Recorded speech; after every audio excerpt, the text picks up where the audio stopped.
is the side of the jump you're going to take. Okay, you know, if I have you do white tire, you take them in the direction that you land. In this particular scenario, you are not necessarily taking the jumps in the direction that you are initially approaching the jumps. So if we were to draw the planes of these jumps, I'm going to lay it out there for effect, and then same thing here on this one. If I were to draw the plane of this, okay. When the dog is coming down the A-frame and they're here, they are actually going to be presented with this side of the blue. Well, we need them to get to that side in order to take it to the correct direction.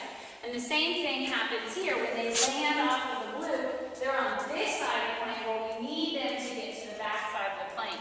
So you cannot present the obstacles until you know the dog is on the appropriate plane. So one option that you guys talked about, which was to do a pull and a rear cross on the flat, is very appropriate because if my dog's on my left, you can step up and you can push the dog to the back side of the plane to then pull them this way, and then essentially kind of head towards the dog walk or towards that red jump until they cross the plane. The second they cross the plane, they are now on the appropriate side and you can rear cross over the jump. But anywhere you can do a rear cross, you can do a front cross. So if we can do this sequence with the rear cross, we can do it with the front cross.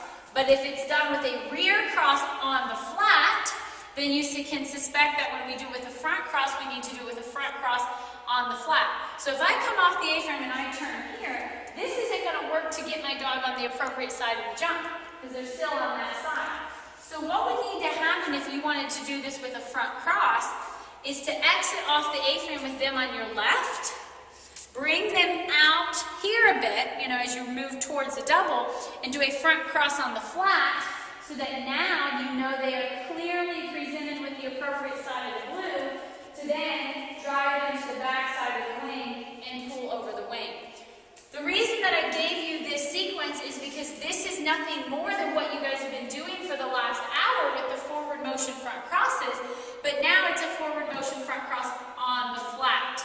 Okay? So if my dog comes down the A-frame, I cannot simply run forward, because if I run forward, where is my dog going to go? The double. So what did we do on a forward motion front cross to prevent our dog from going past us? Shoulder rotation outside arm. So as I would exit and release my dog off the A-frame, I'd rotate here to keep them from doing the double and get to the desired location and then turn them over the blue and then pull to the wing. Okay? So you guys are going to run this with both options. So I want you guys to block it with both options. But it's important to recognize